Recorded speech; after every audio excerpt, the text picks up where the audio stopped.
Hi guys, welcome to Goodish Girls. My name is Dallas. My name's Alissa. And if you guys can see, we have a incredibly special guest with us today. We have Miss Callie Hart. Welcome Hi to our guys. show. Thanks for having me. Oh my gosh, this is a dream.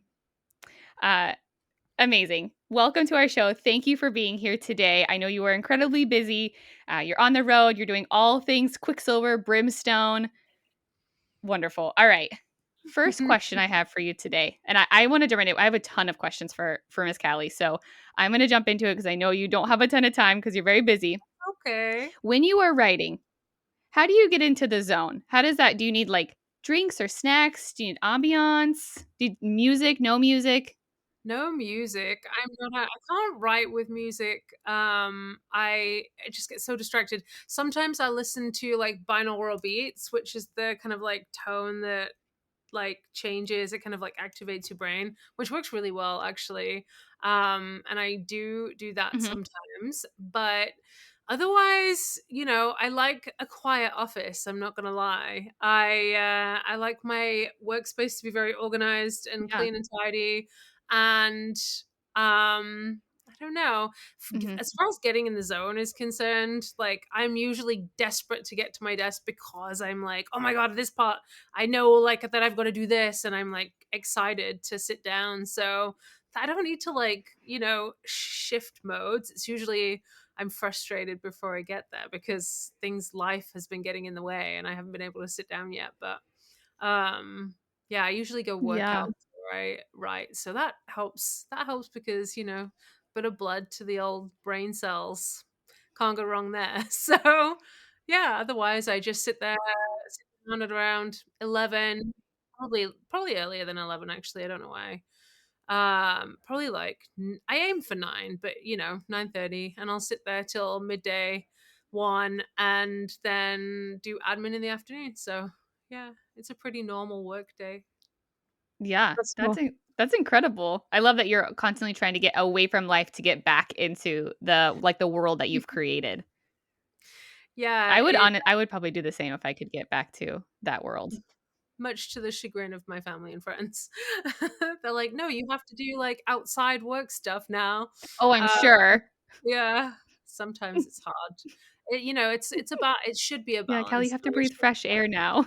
Yeah, getting outside is a big part of my day. Like I usually be like outside. I want to touch some grass. I want to go like hang out with some trees.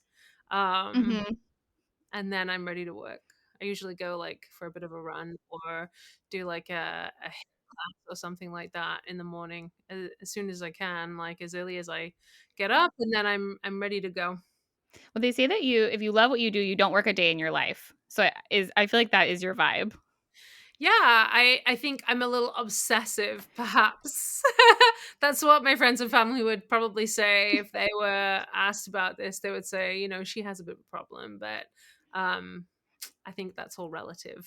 I like to be writing books, so yeah, maybe I need to be. I need. And you're great at what you do. Thank you. That's so kind. I appreciate it. Mhm. So this kind of goes into my next question is so you get to your computer, you're doing your thing. Are there scenes that you found more difficult to write, or were there any scenes that were just so exceptionally easy that they just flowed onto the page? Or was that pretty much the whole book? I mean, with Quicksilver in particular, yes, it was the whole book because I had imagined the whole thing from start to finish. For many years, it had been playing out in my head. So I was definitely ready and waiting for each and every scene. With Brimstone, it was a little different because obviously there were scenes from book 2 that and book 3 that I still haven't gotten to write that, I have been imagining for a very, very long time. But I had I hadn't spent so long really analyzing and plotting out exactly how the whole story was going to unfold. I knew what was going to happen, obviously, but with the first part, obviously, I had spent so long waiting to write that book that every single part of it was ready to go. But I plotted Quicksilver, which was a first for me. I'm normally a pantser, and I kind of make things up on the fly, but I very meticulously plotted that book. Um, and I thought I wasn't going to enjoy doing that for book 2, but it was actually it makes the process so much easier. And yeah, when I sit down every day, I have my little like cue card. I know exactly what I'm writing. And I have a little exercise that I do where I just, think about how to form the first paragraph that I'm going to write for the day. And then it just automatically flows from there. Like I'm very blessed in that sense that it just kind of like unravels from there. And it really does help having those Mhm. little cue cards, like knowing exactly what's happening and why, and what my character's motivations are and things like that. Is a game changer. So I will be, I'm not the most organized human being on the face of the planet, but I'm enjoying this process. It's far better. It's like it's organized chaos, which is, manageable. Oh, Yeah. definitely. No, 100%. I love the cue card thing. I didn't realize that was something that you did. I can see how that would be very helpful.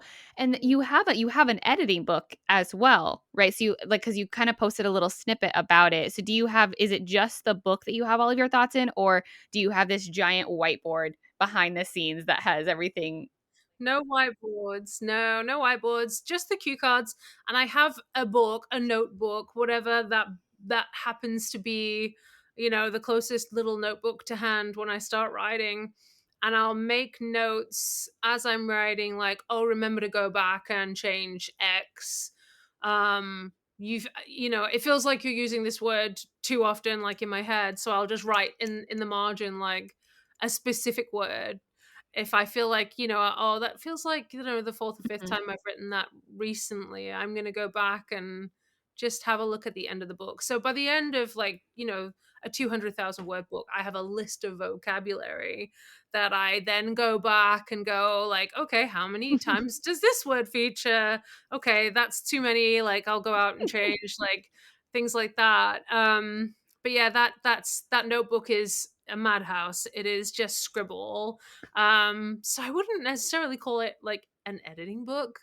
I would just call it like crazed notes as I'm writing to go back and check things and make sure I've not like, let a thread, drop or something like that, or done like made a huge error, or someone's name changed halfway through the book, which has happened before.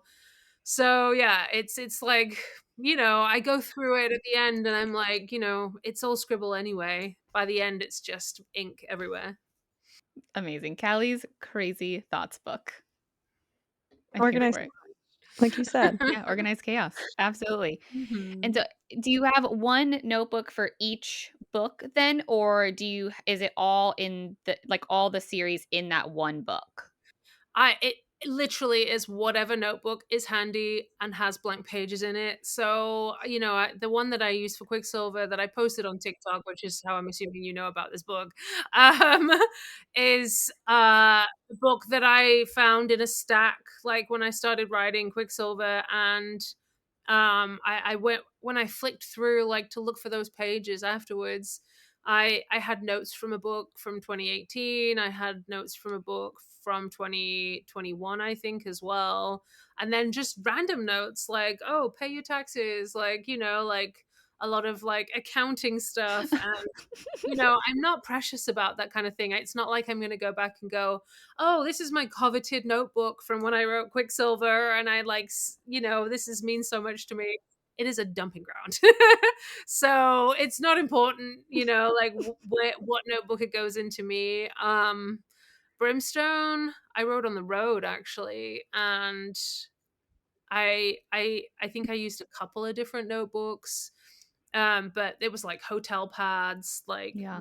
whatever receipts I had, like whatever piece of paper I was just making notes on, because like I finished Brimstone. I finished one of the extra content chapters for Brimstone when I was actually in Amsterdam on tour through the Netherlands. And I thought that was the end, like I thought Mhm. it was the final chapter. And then, since then, my publishers in Australia, my publishers here, my publishers in the UK, and for different vendors, like I've had to Mhm. write, not had to write, but I have been asked to write. Oh my God, it's a good job. I don't need to rely on words for my job, guys. Yeah, I've had to write extra chapters, so many extra chapters. So, the Walmart edition, the Target edition, the Waterstones edition, everyone's got like a different chapter, which is really cool, I think. I'm excited for people to read those extra ones. And for Brimstone too, of course. Like, it feels like I'm going crazy because I finished the book in late January, I think, earlier. And I've just been waiting this whole time. I'm a very Mhm. impatient person. And I don't know, November still feels a long way away, but it's not. It's gonna come up really quickly. I think once, August is through, it's gonna be right on top of us. So I'm Mhm. excited. Oh, definitely. Yeah, for the bonus chapters, I know you probably don't know this, but the bonus chapters are my Roman Empire. I I love Amazing. them so much. I know all the things about them. So I have so many I have questions about the bonus chapters. Jeez. My first question is, are there bonus chapters that you have written that your readers will never see? They're just like vaulted. They're not coming out. Or are they all like written and then either in Quicksilver and then I mean we don't like we know there's some Brimstone ones, but like Quicksilver alone. No, there aren't. There's one in particular that I'm sitting on right now that's really like I'm not one of those people who like just writes content and then doesn't share it because it didn't make it into a book or something like that. Like, I'll always put like deleted scenes up on my website Mhm. or extra content, things like that. There's a couple of really important like Mhm. POV chapters that I obviously couldn't include in Quicksilver because they were from Kingfisher's POV. Um, uh, and then there's one in particular from a different character as well that I also couldn't share. So there is these things Oh my exist. gosh. And if they aren't put in a book, then they'll go I on my love it. website. Yeah, for sure. So, I'm always, of the opinion that I should, if I have it and people want to read it, then I'm going to put it on my website. Um, in as much as I can, obviously. People have been asking furiously over the past few weeks, oh, I bought the Barnes and Noble edition, but I want the chapter from the Target edition. Can you please put it on your website? And unfortunately, the answer to that is no, I can't. Like, that's the whole point, that it's a Right. special edition chapter in that particular Mhm. copy of the book. So yeah. If a chapter doesn't make it into a book, though, like for a specific retailer, then chances are it's going to wind up on my website at some Mhm. point. So Amazing. And then one other question I have for that, and I wasn't gonna, we weren't gonna ask you this, but then I told Alissa, I said I'm gonna regret it for the rest of my life if I don't ask. And in our podcast, we deep dive the who the Quicksilver is, what it is, how it acts. Will the Quicksilver? Do you think it'll ever get its own point of view? Because it is a sentient being, it does seem to have thoughts and feelings and things like that. So in I hopefully if you don't want to answer, that's okay. But like, it's not that I don't want to answer, it's that I can't because it would be a huge spoiler. I can't. I'm not a spoiler girl. okay, I can't say because it's there's so many and you know huge reveals that Quicksilver's just the tip of the iceberg. There's a lot to come. So I don't like giving definitive answers on things like that because I think it kind of ruins parts of the story as they unfold. So you'll definitely get a lot more. You'll have a lot more questions about the Quicksilver by the end of Brimstone. You'll definitely have so many more questions, for which I apologize. no, no, no, I love But it. I will say, the only thing I ever say is that like all questions you have will be answered by the end of the series. Amazing, perfect. That's all I need to know. I was like, if I don't Yeah. put it out into the world, I'm gonna regret it, and I'd be sad about it forever. So we're gonna deep dive I Brimstone the get same as we it. did Quicksilver. So it's gonna be amazing. Have all the questions. So we have the Quicksilver itself, right? And then we have the audiobook process. Uh, when I was getting your questions ready for this interview, I did want to bring some like fan questions or listener questions from there's a page on Facebook, the Quicksilver discussion group. They are very much into the book. They know a lot of information about it. So I wanted to give them an opportunity to have a platform. So this is technically a fan question. And they wanted to know, have the narrators lived up to your expectations to the voices of the characters? Absolutely. Anthony and Stella are both consummate professionals, and they're both incredible voice actors. It's been such a joy being able to have Quicksilver be dual POV. A lot of my books in the past have been single narrator, and there's just something so special about having, a male and female counterpart like working and riffing together, as they record. And obviously the process is it doesn't really work like that because Anthony's sitting in a sound booth wherever Anthony lives, I don't know, and then Stella is doing the same, and they never like really Mm-hmm. yeah, they never really like trade notes or like send each other pieces that I'm aware of. Maybe I'm wrong. Nope. um but I don't know. I think they're just so good at what they do that they're like really, really able to lock in and kind of like have that really cool kind of like back and forth vibe going when they're recording. They must have very good Yeah. imaginations. But they've both been fantastic, and Anthony especially has been very, very like collaborative and has like recorded some bits and pieces for me for trailers and stuff like that. No, agreed. His it's an amazing voice. I think that you picked the perfect pair. And even when we had talked to Stella and Anthony, like there's no other duo that I could think of in my brain, honestly. And I told Anthony, I said, when they make the movie, I want them to like dub his voice over to the actor. Well, I mean, it depends who they Because I hire. was like, how are they gonna pick the right person? There's some great actors, very lovely voices out there. So we'll see. Oh, I can't For wait. sure. Oh man. How does the audiobook process work? Like when you're choosing them, did they send you samples or did you already know like these are the two that you wanted and you guys reached out to them? No, I had never heard. I'd heard Stella before, I think, in a couple of things, but I hadn't actually heard Anthony in anything before. Um, so I work with Podium on my audio, and they always have the same process with me. They always, have a couple of different options for each character, and Mhm, I'll listen to maybe two or three auditions that they'll have hosted many more than that, and they'll say, these are the three that we think would do a great job. Do you have thoughts and feelings? And they would send me. mhm, And of course I listened to Anthony and Stella's like sound clips and was just like, oh my god, this is going to be amazing, they're going to do such a good job. So Podium are very they're very collaborative.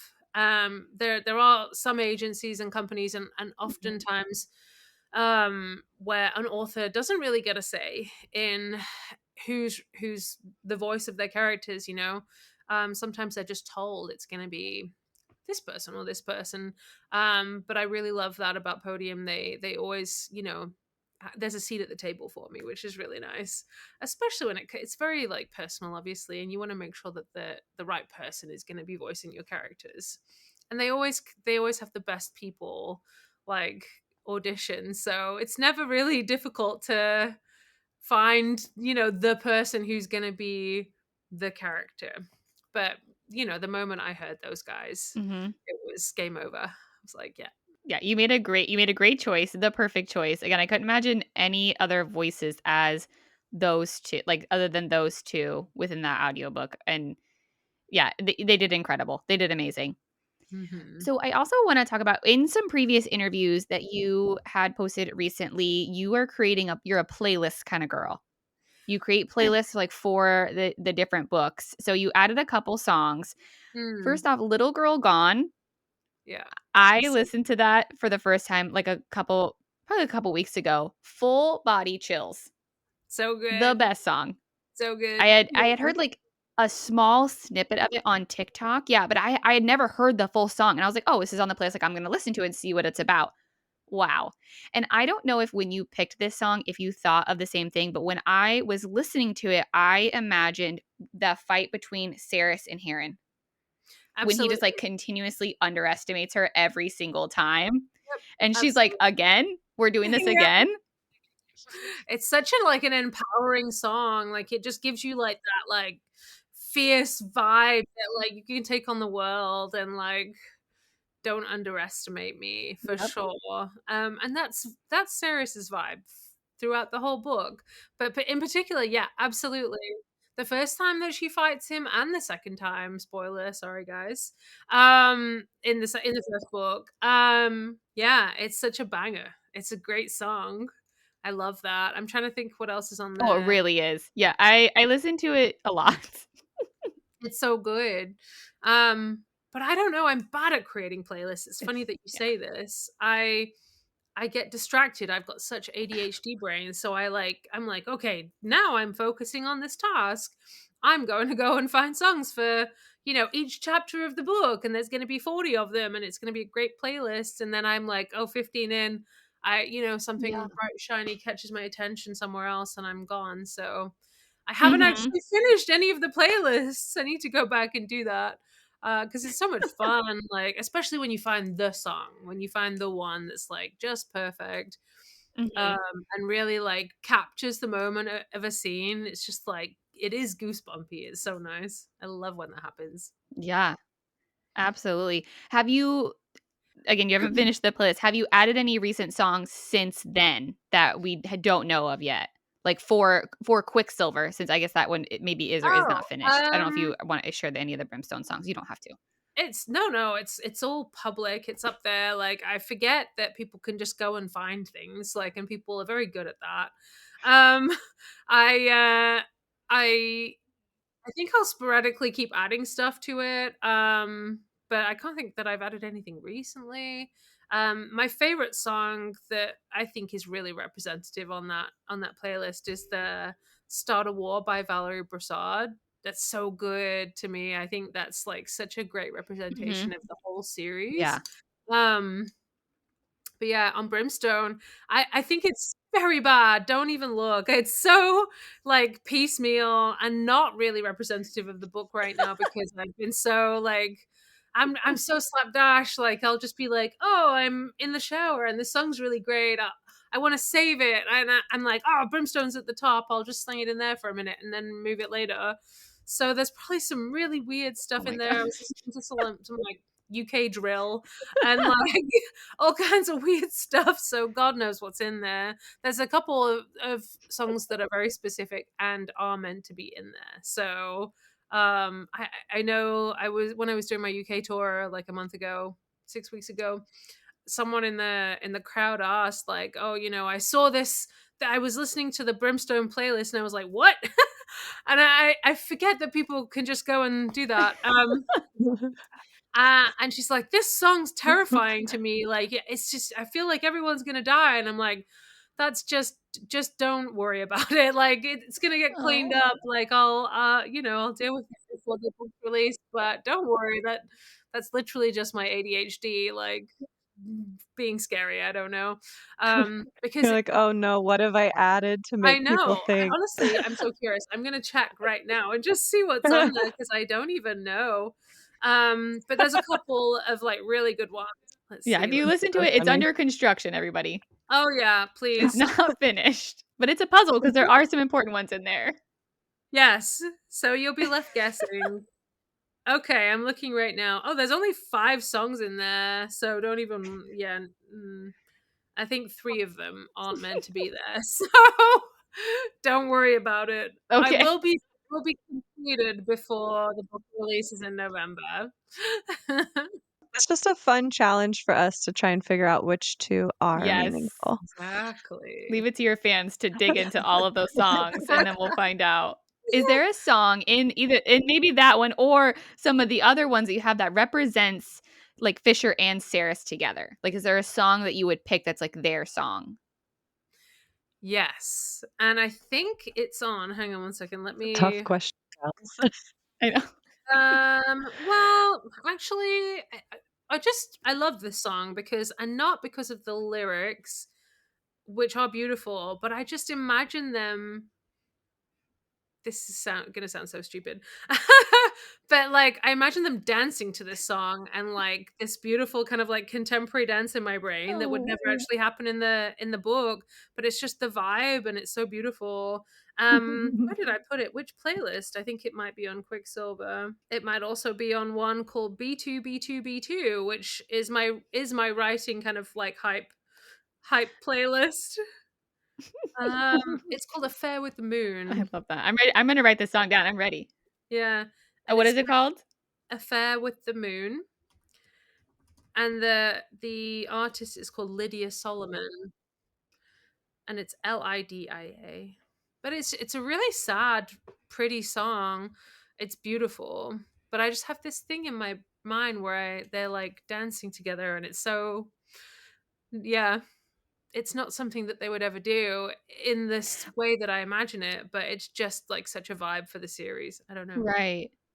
It's a beautiful song. It's really, really pretty.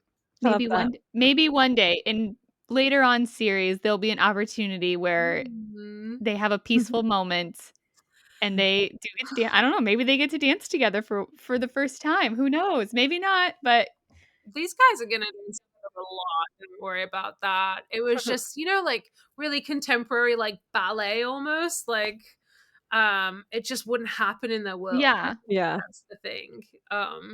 Yeah, I don't know. Just my Mhm. strange brain. Amazing. Imagine. Well, we'll listen to it right after this because I have not heard that song, but I'm ready to listen to it.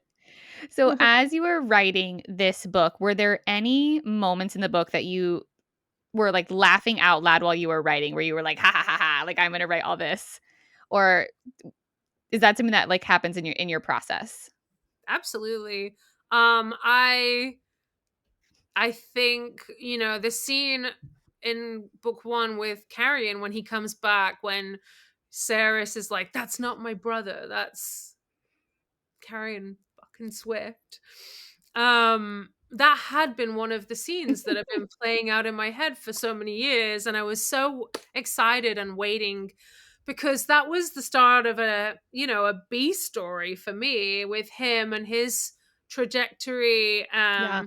and kind of pulling the rug a little bit under the reader's feet, because I'd started that whole little misdirect with him at the beginning of the book. Normally when you meet a male character Mhm. and they've had relations and there's history between them or something like that, you know and they get a bit of screen time, they're the guy, they're the love Mhm. interest, and that's the fun of that first scene with them together.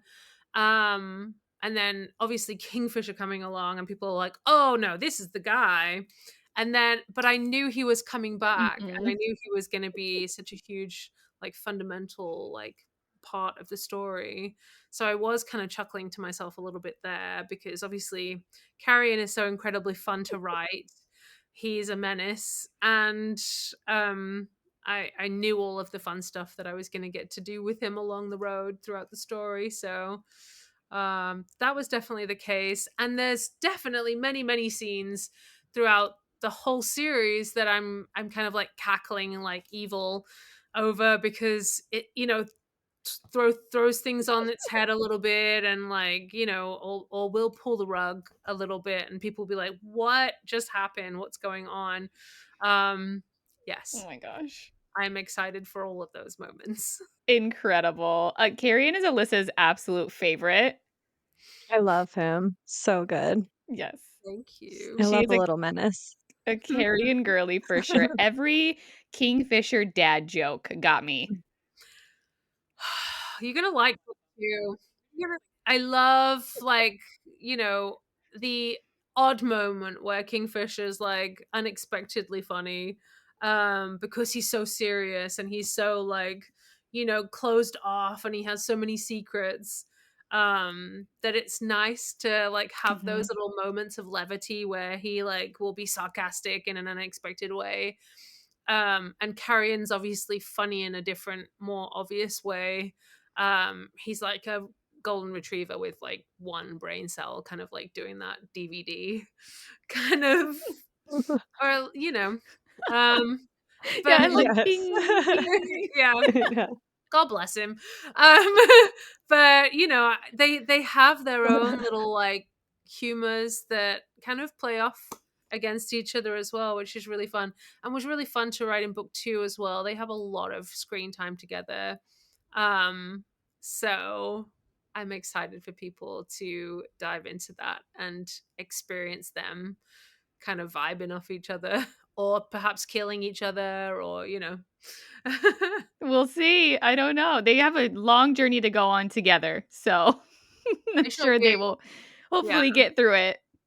I love the dynamic between them in book 2, because you're really getting to know the characters separately from Ceres, and from their environments, and the layers are kind of peeled back for both of them, which was a really fun experience for me as well, to be able to write that and to put them in a whole bunch of weird scenarios, honestly, that I hope the reader is going to enjoy.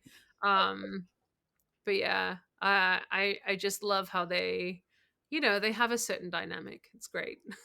Oh, I can't wait. It's going to be incredible. The readers will love it. I have no doubt. No doubt. So, speaking of Brimstone, and Quicksilver as well, you just announced your Quicksilver US tour for quite a few different states, which officially I think sold out. Can readers and your fans be on the lookout for maybe possible more US tour locations for this go around? So yeah, the Quicksilver tour, I've already done a Quicksilver tour in the US back last year. I've already done 2 tours for Quicksilver in the UK that all sold out. So like having another one in the US that sold out within like 48 hours, which was crazy, is just like, it's wild to have so many tours for one book, but it's, such a huge honor that people keep finding the book and wanting to come and like support it and celebrate it with me. It's just so wonderful. So yeah, we have 4 dates coming up for Quicksilver: Boston, Naperville, which is just outside Chicago, San Francisco, and San Diego. We won't be Mhm. adding any more dates to that particular tour. I'm not allowed to confirm anything else. But, when a book is released, usually there is a book tour. So that's what I can say. Yeah, as far as book 2 goes, yeah, I'd be, I can either confirm or deny. Yes, I want to put Orlando into Okay. the Okay. I want to Florida. put Orlando, Florida into the universe. Yes, Hmm. It's a nice state. It's sunny here. We got Disney.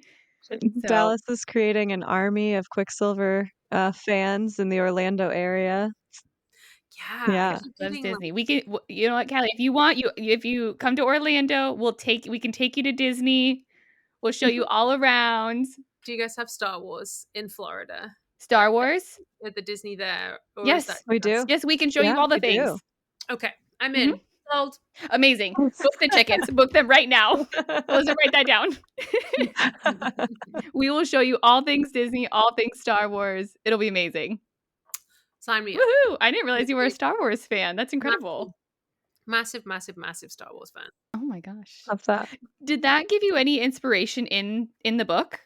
Is Yeah, Kylo Ren's hair is a huge inspiration to me for Kingfisher. Yes. Yeah, no, I'm a sucker for like that kind of like I floppy can emo hair guy. Oh my god, sign me up. I am obsessed. So then, so we don't know, quote unquote, tour that hopefully will happen in the future. Do you know where you're going to be when Brimstone is released? Are I, you a like at home kind of gal with the family celebrating? Are you like a midnight release party? Where do you think you'll be when that happens? I know exactly where I'm going to be. And I can't tell you. Yeah, I wish I could. I wish I could. I wish I could. That's That's okay. It's gonna be announced soon, like what's happening for the release. Obviously we're gonna celebrate the release, so very soon there'll be news on that. But regardless of what, just normally, like when my book's released in the past, I would usually do something pretty special for myself. I would get a bottle of champagne and I would celebrate with my friends and family. Always make sure that I have, my loved ones around me, and raise a glass basically. I don't do anything crazy typically. But Brimstone's a pretty Mhm. special book for me, so we might be celebrating a little bit this time Yeah. around. It'll be fun. Yay! You deserve it. Yes, everybody, you Yeah. celebrate, your whole family celebrate.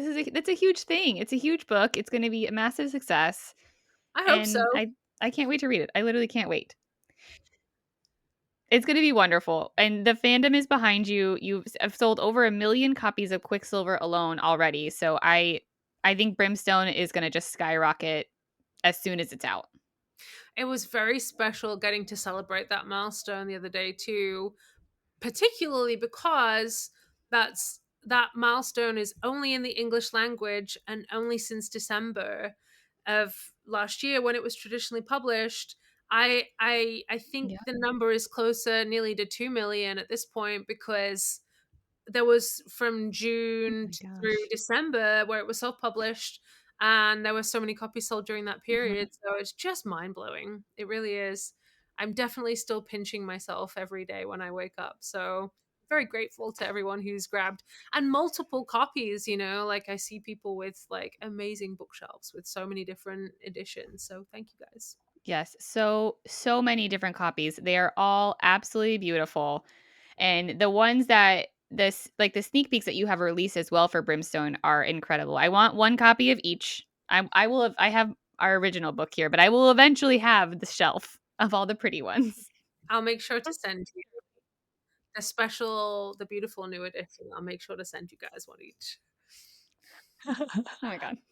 Okay, I'm gonna cry. Don't look at me. Don't you not? I That can't. I'm was gonna tear so up. So and then also I'm just an emotional girly. It's okay.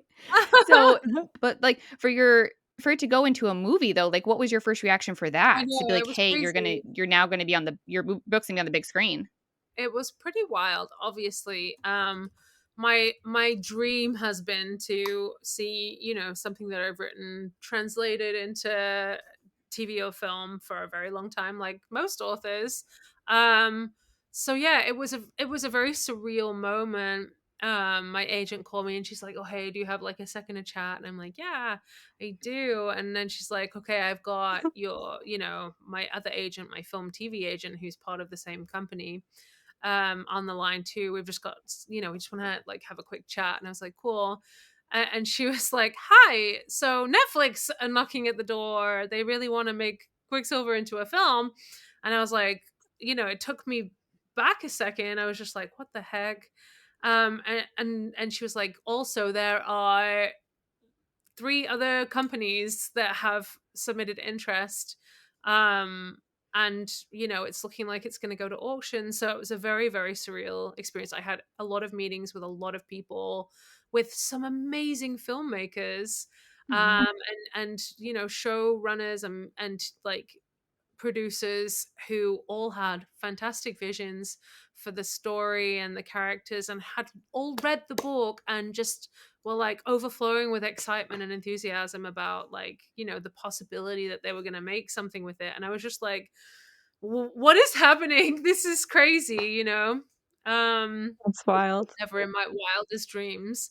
I would be sitting at lunch in LA, like looking at someone thinking, "My God, you made like XYZ, da, da, da.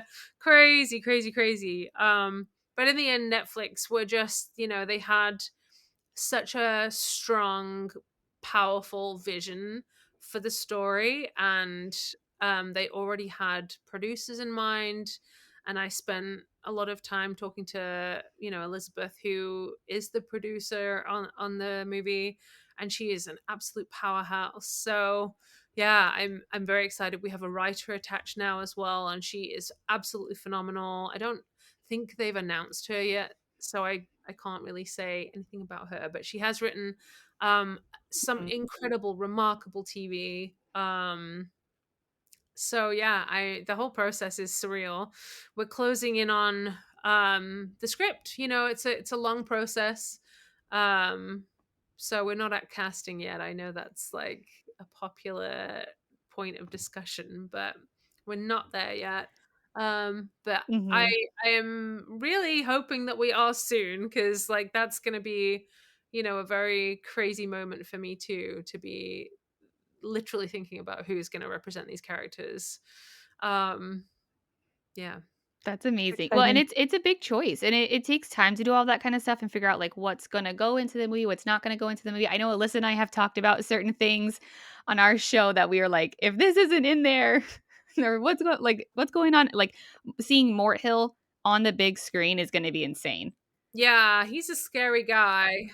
Um, I don't know. Hmm. There's some really kind of gruesome moments in this book, and a lot more in book 2 as well. So, you know, are going to be some pretty dark moments in the series, which I'm excited about. So, I know they're going to do a great job with kind of like the creepier elements and aspects of it. So, it's going to be good.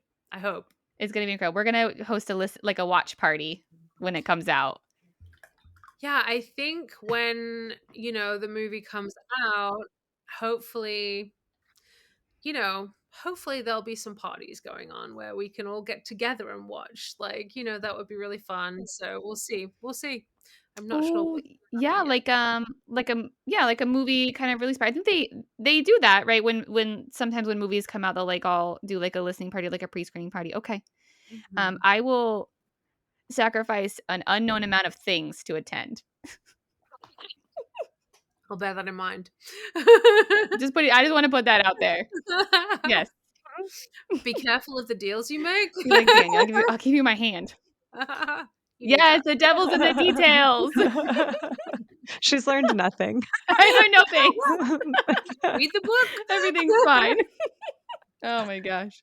So one thing that I wanted to talk about, and this is kind of a hot take, but and when what I want to talk about this, I want to preface that I don't want to bring up like any thoughts or opinions or anything like that about the cover of the book. What I would like to know is you designed this book yourself via Scratch. I would like to know how you went from a blank piece of paper to the artwork that was on there, because whether or not what people think about it, it sold a ton of copies. It's a beautiful cover. We love it. We appreciate it.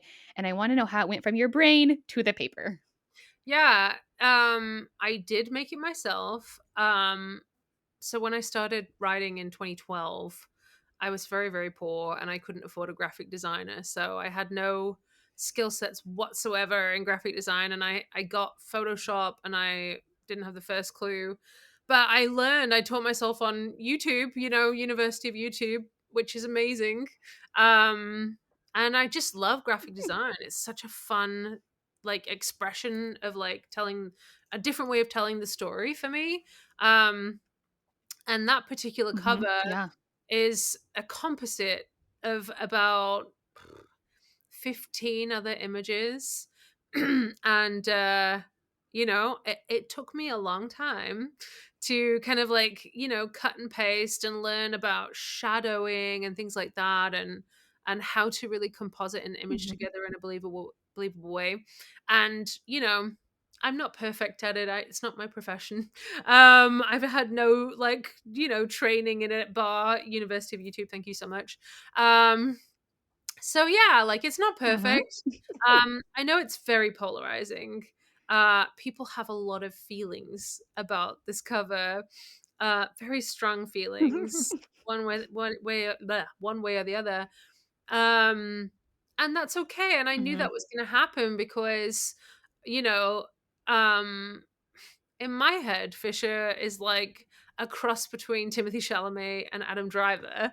And that's not how a lot of other people imagine him. And that's the beautiful thing about books, right? That you have license to imagine the Mhm. character as your brain conjures them, and that's great.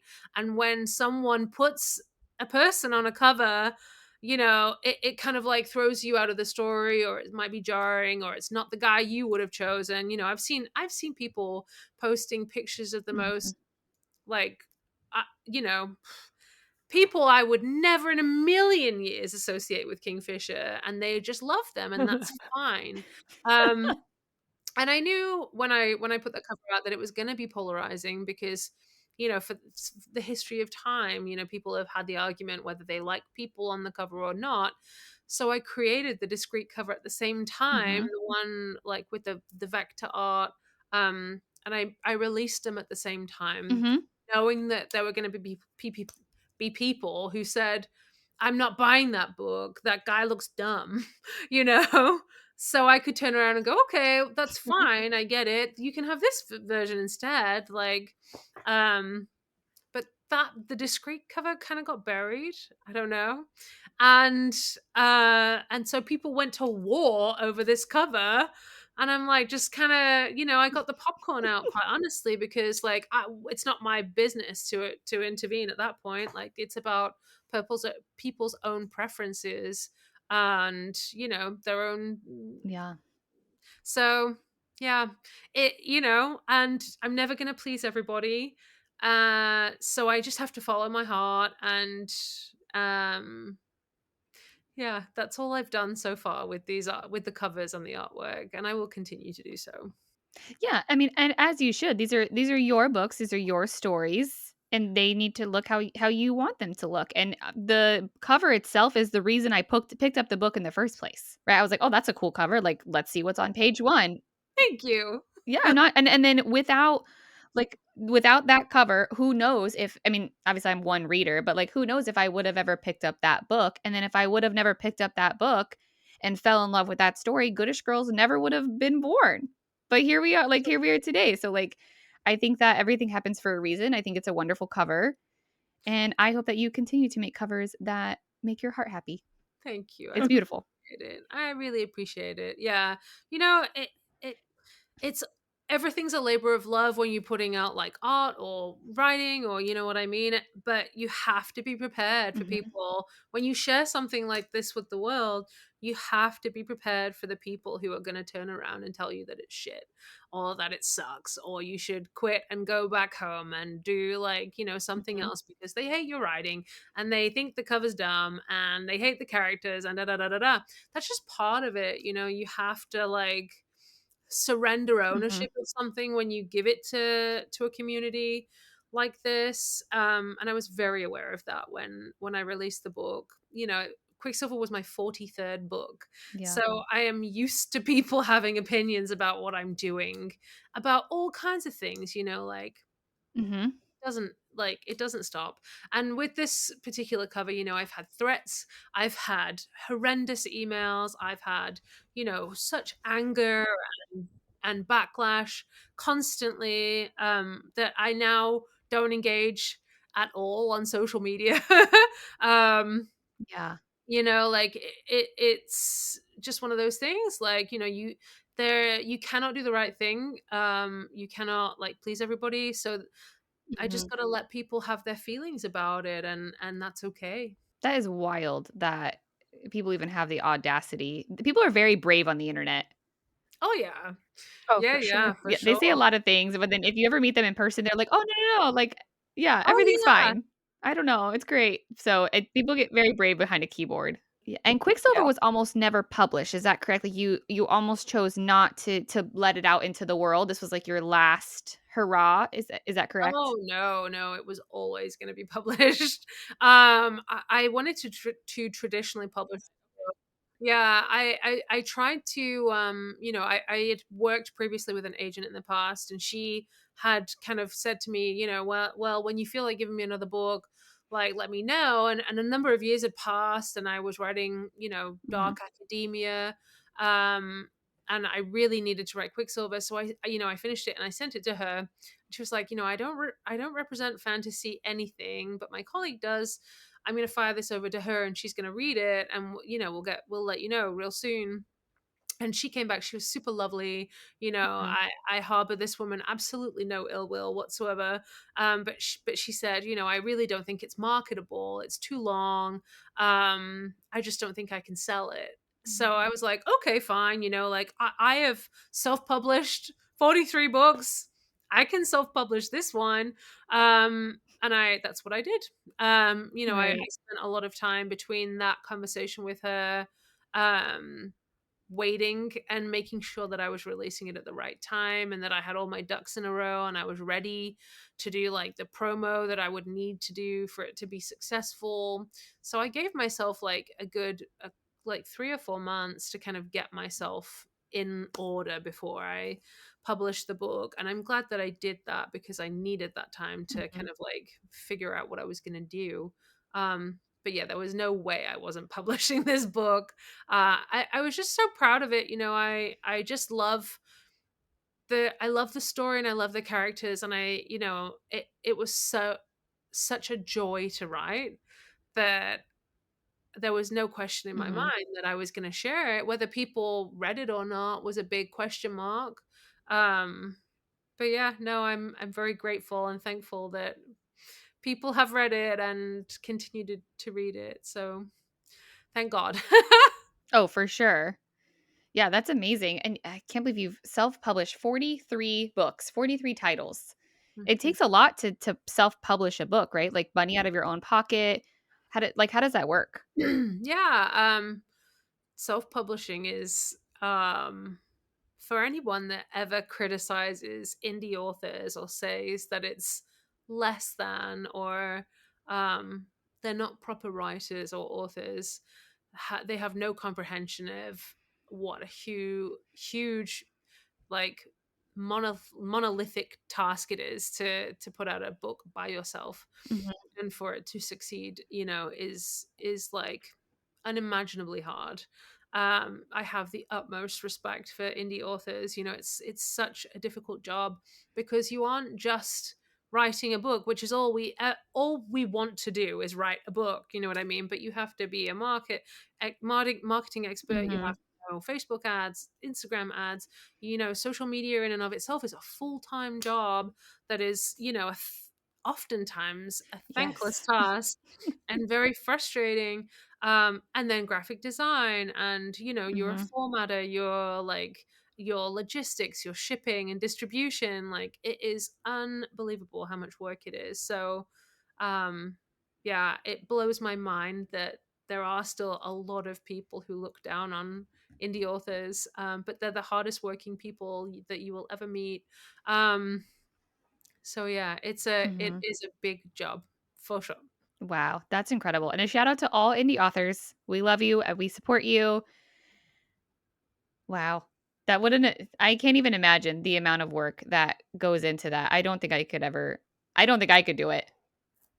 And That's incredible. often, like, when this is happening, when you are wearing all of these hats and like trying to be, successful, and you've got a family to Mhm. take care of, you have friends that get neglected, and family who get neglected, and oftentimes you have a full-time job as well, because it's expensive to do this. There Mhm. are so many outgoings that you have to cover before you make a dime. So you're working full-time too. So it's just, it's a miracle that people get to put out books. It's just like a real testament to their metal, that they get to put out. When a book Yeah. comes out, people don't think for a second like what sacrifices were made, for that book to be released, and what a person has given up, like. And it's usually sleep, and human connection, and time with family and friends, and all that good stuff. So it really is a testament to their metal. Like, it's Yeah. really cool. Wow. That's incredible. Thank you for putting in that work. We appreciate you. Oh, thank you for reading it. Oh my god. But I was mostly talking about other people. Okay, so I'm just going to go through a couple of the ones that we love answers to. If it is a spoiler that we are unintentionally spoiler, we'll just say we can skip that one. Okay. I think they're safe, but if they're not, let me know. Sounds good. Okay, first question. One of the most important ones. Who are Bill and Ada based off of? Are they people in your life? Did you just make them up? Are there real horses in your real life named Bill and Ada? Ada's name is just like I, pulled that out of my behind. But Bill is obviously a very large tip of the hat to Lord of the Rings. And there are some others in the series that Yes. pop up, but Bill is very much a Lord of the Rings little, tip of the cap for sure. And everyone deserves a horse like Bill. Amazing. Yes. Agreed. Amazing. We talked about that for a long time. Who is Bill? Who is Ada? Where did she come up with this kind of stuff? Next question, and this is a technical question that maybe you do not have an answer to, and we covered this a lot in our podcast. What is the actual length of a league in your story itself? Because the internet tells us that it's like roughly 3 to 4 miles. I need to know. If you don't have an answer, that's also I do okay. not. I'm so I know sorry. it sounds I let you crazy. guys down. Yeah, like in my head, I'm like, oh, it's probably like twice as long as a mile. But yeah, no, I haven't Okay. specific Yeah. decisions on that. I'm so sorry. No, these are just things that I was like, I overthink things a lot in our podcast. So I was like, what does it mean? Nice. When you're writing Danya's character, what did you want your readers to think of her? Because there's a lot of controversy around Danya herself. Is there? Interesting. Okay. Like versus the book versus like the bonus chapters, because I feel like we see her in two different lights. Mhm. Versus like if you read the book itself, you're like, oh man, Danya. But then when you read the bonus chapters, you're like, oh, like I'm seeing her in a different light. Yeah. Well, I love kind of like walking that line with characters, for sure. I don't believe that any character is wholly good or bad. Um, I love a redemption arc. I love giving people little sneak peeks that might make them, question what they think they know about somebody. Um, and that's across the board, like I think, a wholly good character would be the most boring character to write and to read about. Like I think everyone has to have, a little Mhm. moment, their little moments where their moral compass fails them. Like that's what makes them feel real and, like, if not human, then like Mhm. relatable. Because we as people Yeah. are faced with decisions, and we make mistakes and we fuck up and we choose the wrong thing all the time, and so like I love, playing with the characters in that way.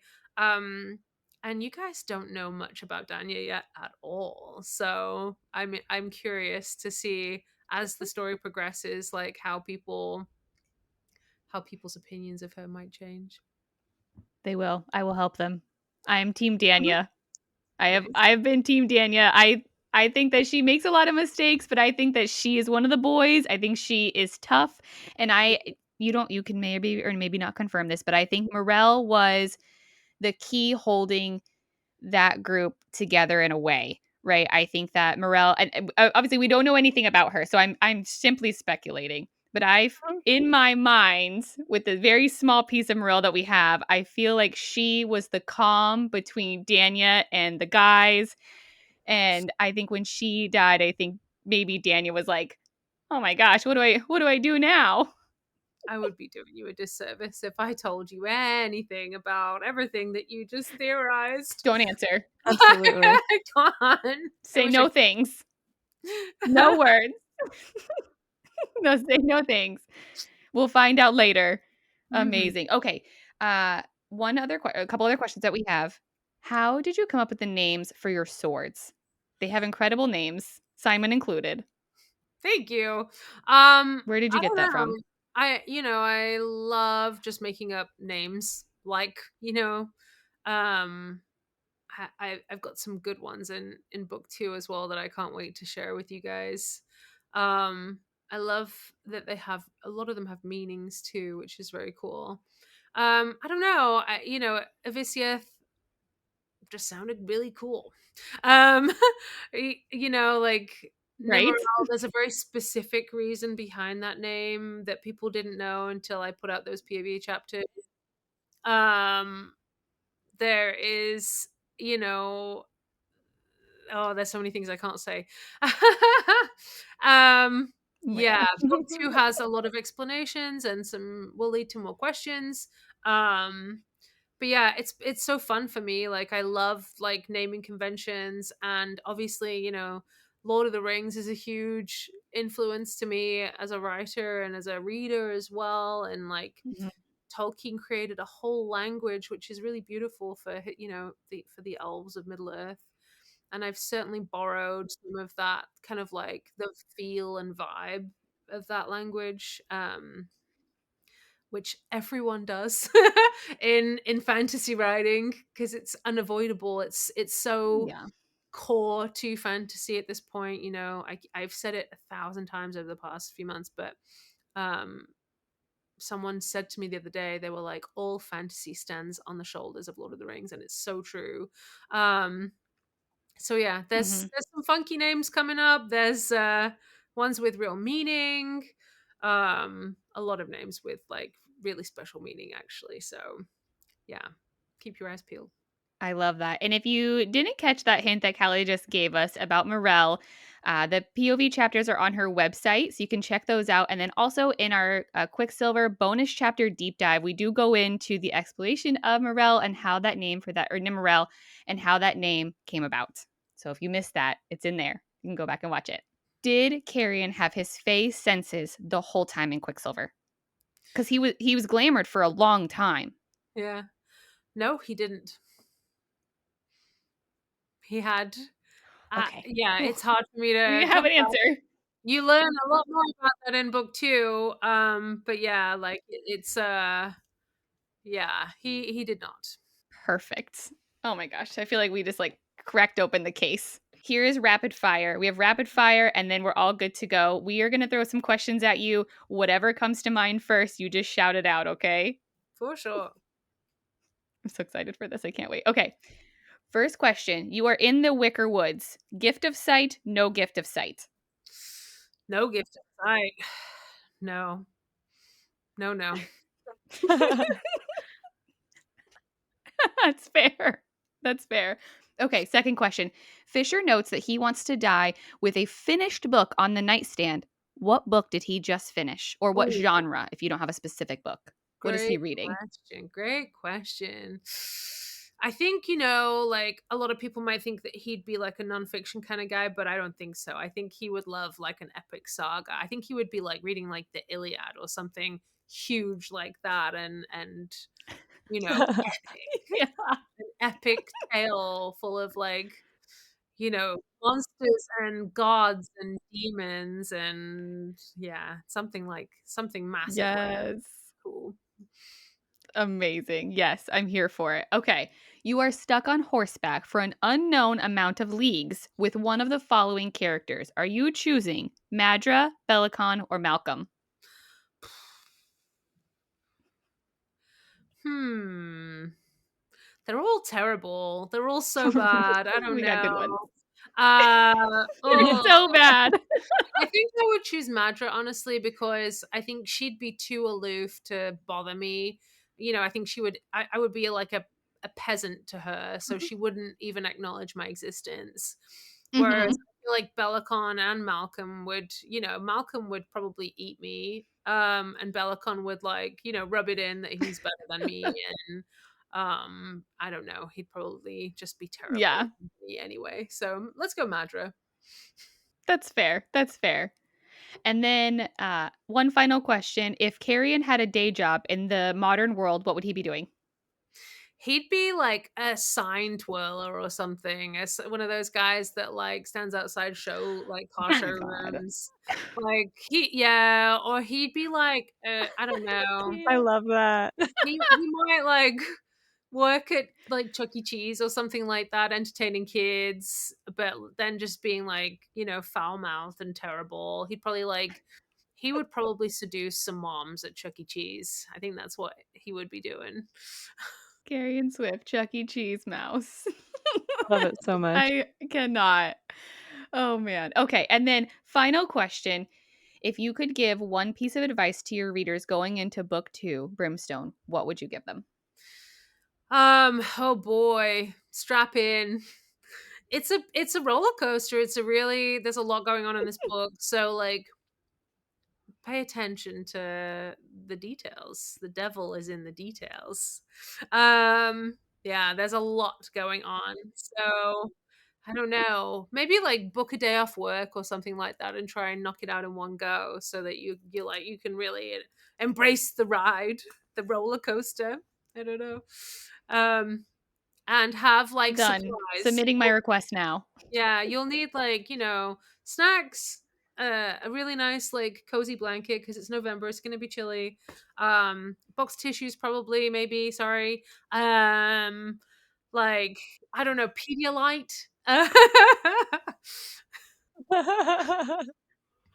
You have your supplies now. Okay, you're booking off of work, everybody. You're going to need Pedialyte, some tissues, a blanket, a nice place to hang out, and then you're going to be good to go. Perfect. Amazing.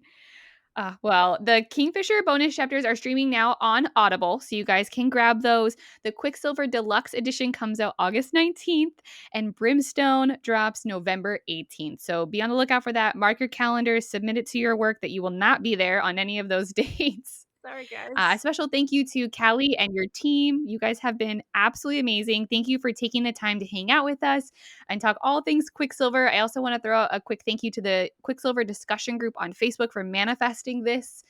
We really appreciate you guys. If you haven't joined that group, they are fabulous. They talk all things Quicksilver all the time. And our final deep dive episode of Quicksilver is out on Friday, so you guys can check that out. Is there anything that you would like to say before we sign off? Just thank you so much to everyone for reading and joining Kingfisher and Ceres in Avelia on this adventure, and I hope that you enjoy Brimstone when it comes out in November. Thank you.